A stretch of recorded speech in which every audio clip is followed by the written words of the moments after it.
Part 1. The Eye Between Worlds. The moment I realized the third eye was real wasn't during meditation.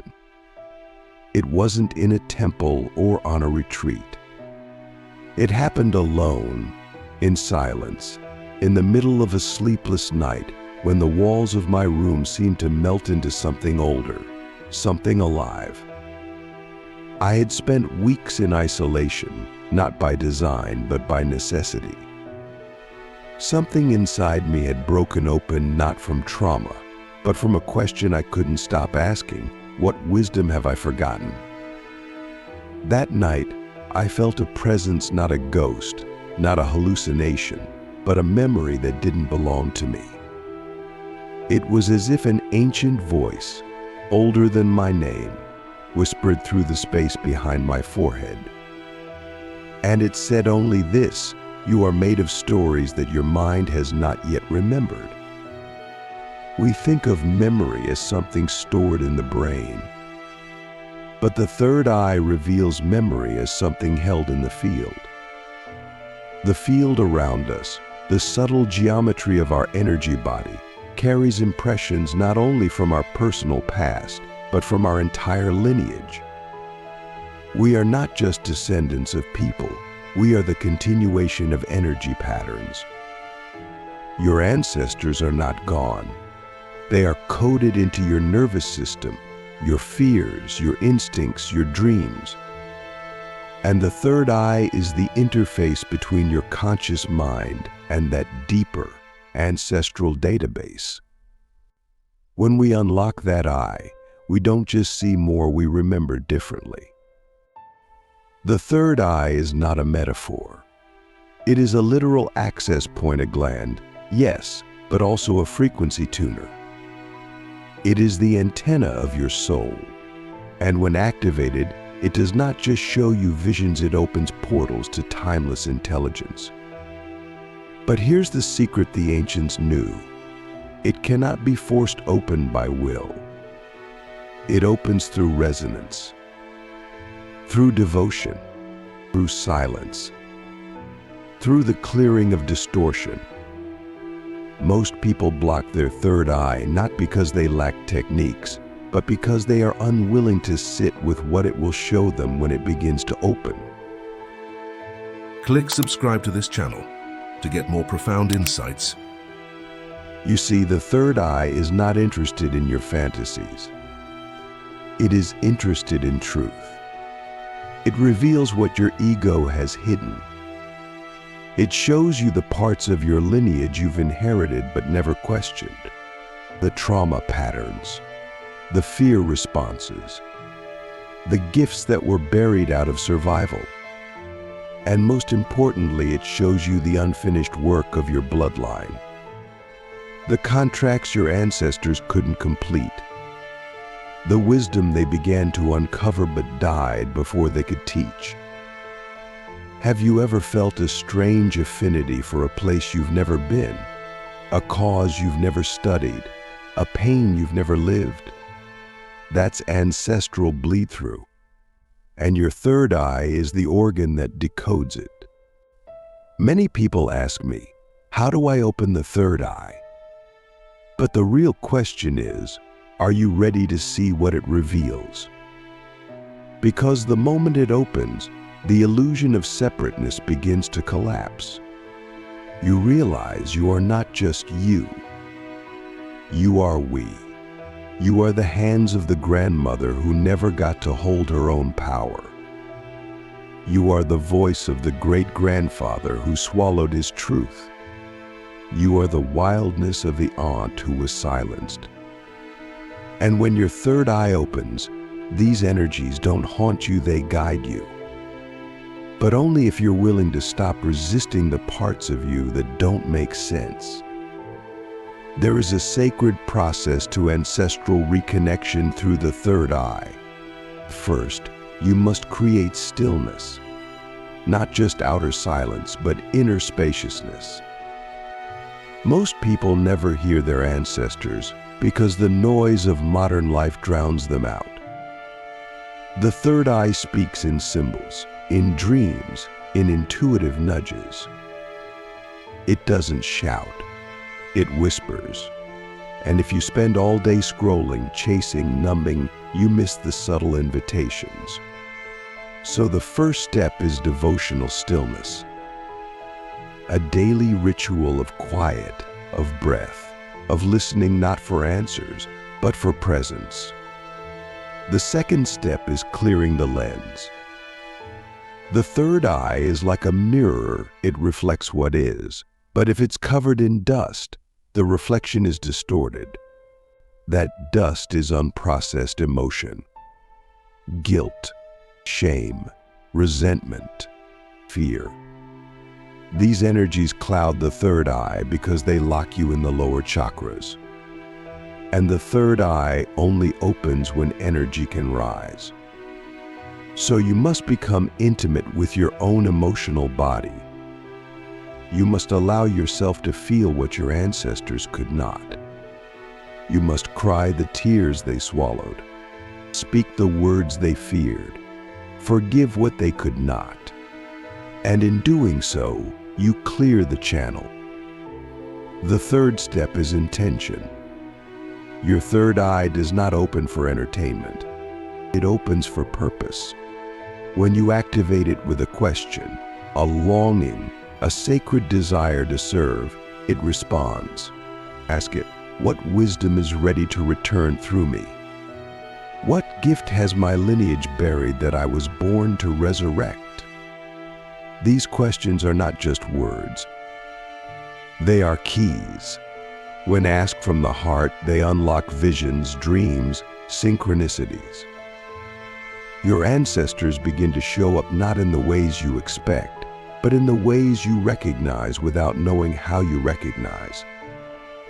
And here's where the journey gets mystical. The more you attune to the third eye, the more time begins to bend. You start to access not just your biological ancestors, but your spiritual lineage. Beings who walked the earth long before records began. Wisdom keepers, star-seeded souls, oracles, shamans. Their codes are still alive in the morphogenic field. And your third eye, when aligned with the heart, becomes a homing device for them. They begin to teach you not in language, but in transmissions. You feel it in your bones. You know things you've never studied. You remember rituals you've never seen. This is not imagination. This is ancestral awakening. Now ask yourself something that will shake the foundations of your current identity. What if your deepest calling didn't begin with you? What if it's the echo of a prayer your ancestors whispered into the earth generations ago? What if your longing, your pain, your purpose is not random but the endpoint of a lineage that has been preparing for you? This is what the third eye reveals. Not just visions of the future, but the unfinished past, and your role in completing it. You begin to see life differently. Your struggles become sacred.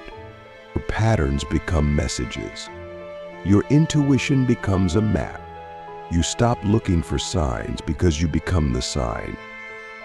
You stop begging for guidance because the ancestors are now walking through your body. You move differently. You speak with a voice that carries centuries.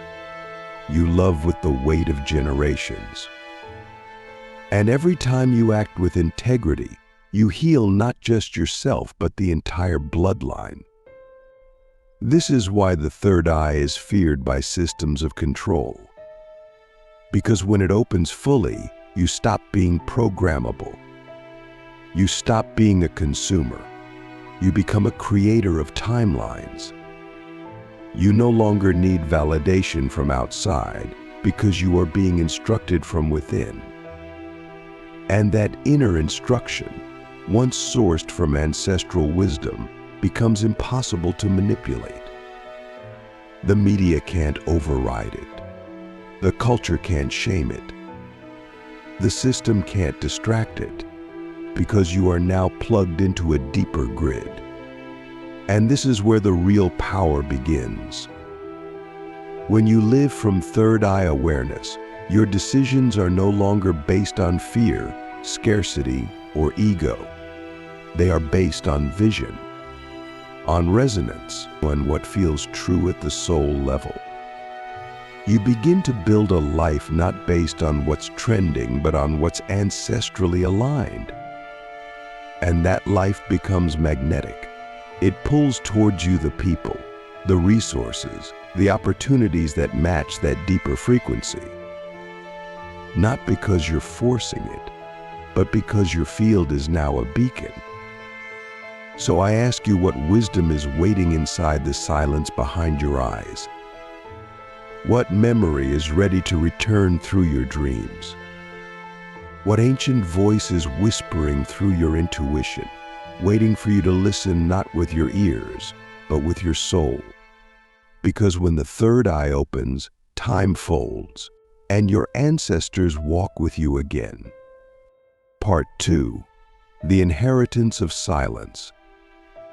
When your third eye truly begins to open, the first sensation is not always light its weight. The spiritual gravity descends. It is not heavy in the way the ego fears, but dense in the way ancient trees are dense, or sacred mountains. It is the weight of memory, not just yours, but the echoing memory of lifetimes that came before you. You begin to realize that most of your suffering was never personal. It was inherited silence, pain passed down, unspoken, truths buried in the bones of the family. And now, through your awakening, they are rising not to torment you, but to be resolved through you. We come from lineages that survived by forgetting their power, forgetting their rituals, forgetting their original names. Entire lineages were forced to sever their connection to the invisible world just to survive the visible one. Colonization, war, religious erasure, cultural genocide. All of it left us with spiritual amnesia. And yet, the third eye never forgets. It waits like a dormant seed, and when the right frequency touches it through heartbreak, through stillness, through longing, it begins to bloom. And when it does, the memories return, not in language, but in light patterns, in dreams, in the way your body moves when you close your eyes and let it remember. This is why the work of reactivating the third eye is not just mystical, it is ancestral reclamation. You are not just awakening your own vision. You are finishing the prayers your ancestors started and never completed. You are speaking the truth they were punished for holding. You are dancing the dances they buried out of fear. And in doing so, you are restoring a broken lineage. One ritual, one breath, one vision at a time. This is sacred work, and it requires a kind of courage that cannot be faked. The courage to see without filters, to feel without dissociation, to know without needing proof. The third eye doesn't just show you what's beautiful. It shows you what's true. That includes the unresolved pain, the ungrieved deaths, the secrets no one dared say aloud. But instead of being overwhelmed by this, you begin to see it as sacred data. Your ancestors are not asking you to carry their wounds. They're asking you to witness them with love, so the loop can finally close. That's the power of your vision. Not to escape, but to complete. Not to rise above pain, but to transmute it into wisdom. In this state, you begin to dream differently. Your sleep is no longer rest, it becomes training. You meet people in your dreams you've never met in life, but feel deeply connected to. You enter temples you've never visited. You speak languages you've never learned.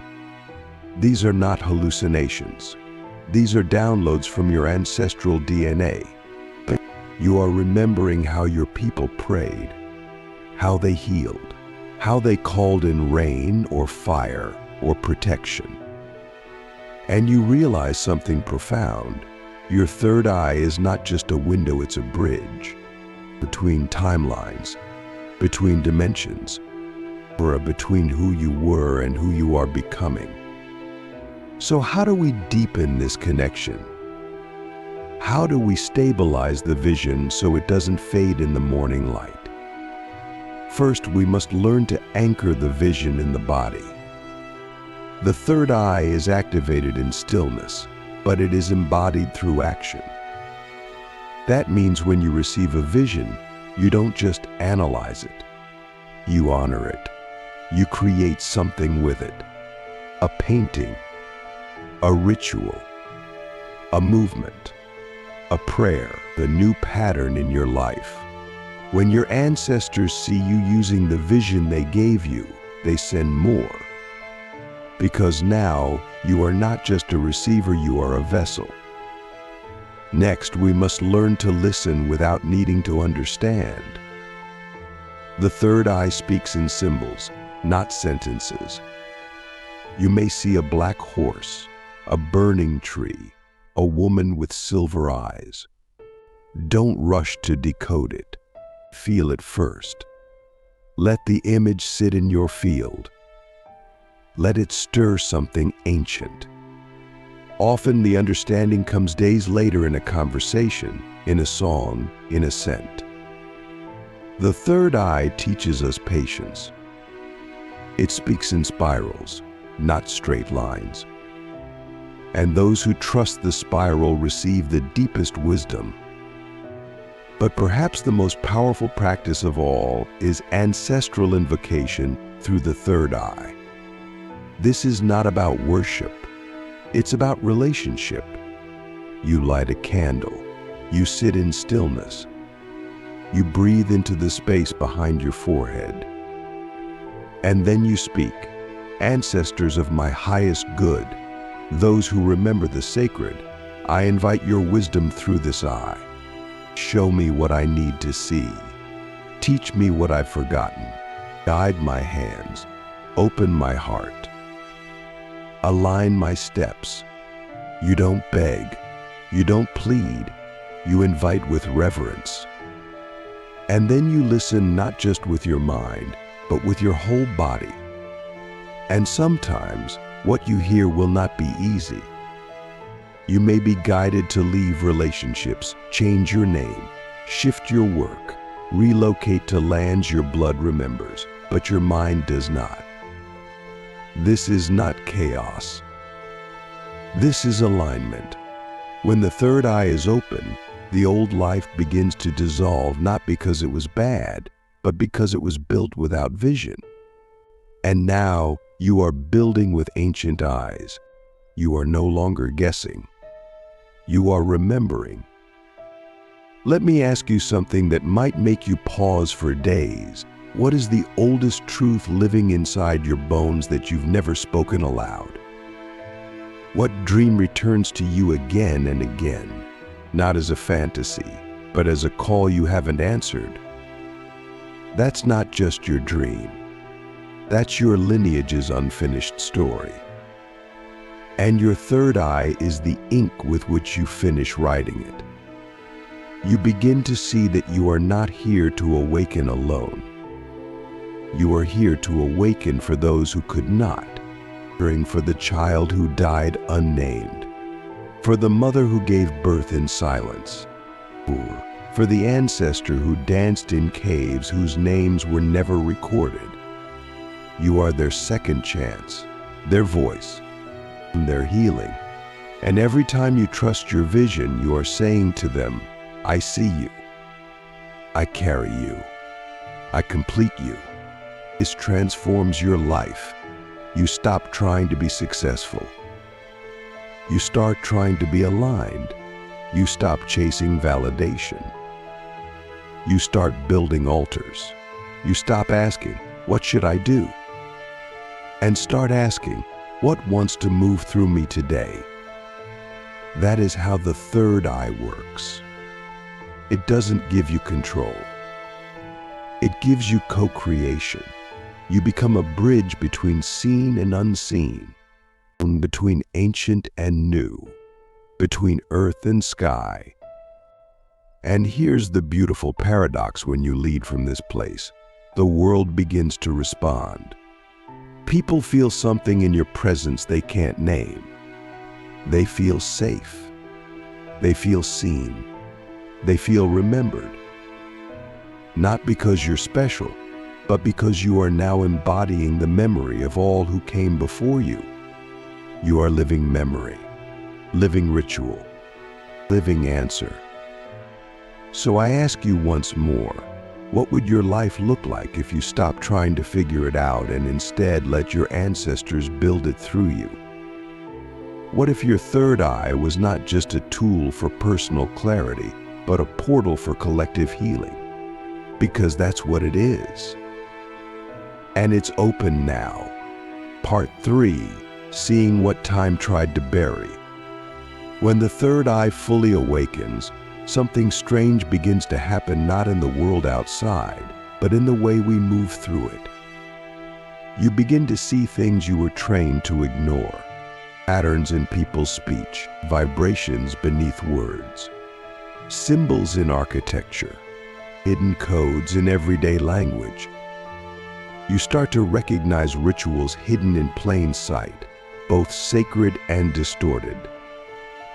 You understand that society itself is built on forgotten ceremonies, most of them ancestral, some of them ancestral wounds. And you realize something few are prepared to face. Modern life is designed to keep the third eye asleep. Every distraction, every fear-based headline, every addiction to busyness is part of a spell to dull your inner sight. Why? Because when your third eye is closed, you become predictable. You become programmable. You live inside the loop of the known. But when your third eye is open, you begin to see through the game. You detect false timelines. You sense emotional manipulation. You feel when something is off, even if everyone else is applauding it. This seeing is not paranoia. It's ancestral clarity. Your ancestors survived by developing senses beyond the five, sight beyond sight, knowing beyond logic. And now you are reclaiming that gift. But with this gift comes responsibility. This wisdom is not for decoration. It's not for mystical aesthetics. It's for liberation. When you unlock ancestral wisdom through the third eye, you are not just accessing cool visions or psychic gifts. You are stepping into a sacred contract. You become a guardian of memory, a keeper of codes, a protector of spiritual technology that was nearly lost. And this wisdom will test your courage. Because the more you see, the more you must choose. To stay silent or speak, to conform or embody, to betray your soul or walk the path of the unseen. There will be days where you feel like a stranger in your own life, where the things you once loved feel hollow, where the people around you don't understand what you're becoming. That's normal. You're not breaking down. You're shedding timelines. You're letting go of dreams that were never yours. You're releasing the architecture of a life built from amnesia. And that's painful until you remember that what's coming alive inside you is older than loneliness, older than rejection, older than fear. It's truth that was waiting for you to grow into it. One of the most powerful practices you can do now is ancestral embodiment. Not just thinking about your ancestors, but letting their energy move through you. Sit in meditation. Visualize one of them, not a specific person, but an essence.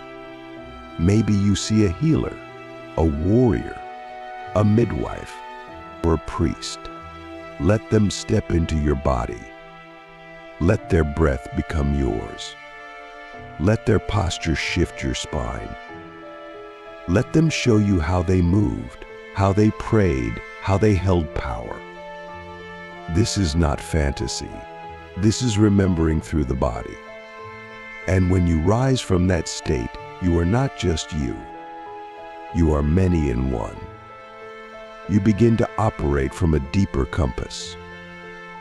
You're not guided by trends. You're guided by timeless instruction. You hear when to speak and when to be silent. You feel when something is sacred and when it's just performance. You know when to wait and when to act. This is not logic, it's vision-led living. And it's the most powerful way to walk in a world that has forgotten how to see. At this point in your journey, strange synchronicities will increase. You'll hear songs that feel like messages. You'll meet people you've seen in dreams. You'll be drawn to lands that activate old memories. Don't dismiss these. Follow them. These are ancestral breadcrumbs. They are leading you somewhere, maybe to a ritual your bloodline abandoned, maybe to a teacher who holds your next code, maybe to a place where your spirit once made an oath. The third eye doesn't just show you information, it leads you into experiences that transform you. Now, let's go deeper. The third eye also reveals ancestral karma. And karma is not punishment, it's incomplete energy seeking resolution. You may be asked to break patterns that have lasted for centuries. Addictions, betrayal, silence, violence, scarcity. You're not responsible for what your ancestors did, but you are responsible for what you do with their energy now. You can't change the past, but you can rewrite its impact. That's what the third eye is for. It shows you the root of the pattern, so you can stop pulling weeds and start healing the original wound. And to do this, you must be honest, brutally honest, about your pain, about your behaviors, about the parts of you that are still acting out ancestral scripts. That's not weakness, that's devotion. And when you bring that truth into your third eye practice, it becomes light. Light that reveals, light that heals, light that frees not just you, but everyone who came before you. Let me ask you something impossible to answer with the mind. What if the pain you've carried your whole life wasn't yours, but a signal that you were chosen to end the cycle? What if your sensitivity, your vision, your restlessness was not a flaw but a summons? What if your third eye didn't awaken randomly, but because your lineage called it open through you? This is not about ego. This is about remembrance. You are not the end of your bloodline. You are the turning point. And when you walk with that awareness, the world starts to respond. Ancestors begin to protect you. Nature begins to assist you. The field begins to conspire with you. Because now you are not living just for today. You are living as a bridge between worlds. And here is the final truth. The third eye, once fully awakened, is not just a tool, it becomes a way of being. You don't just meditate, you live as vision. You don't just access wisdom, you embody it in every gesture. Every word becomes a spell. Every movement becomes a ritual. Every choice becomes a prayer. And in this state, your life is no longer yours. It is a continuation of ancient intelligence moving through you in real time. So I ask you one last time, are you willing to see what time tried to bury? Are you willing to walk with eyes that see both past and future at once? Are you ready to let the wisdom of thousands speak through your silence, right through your hands, love through your presence? Because your third eye is open now, and the ancestors are watching, not from above,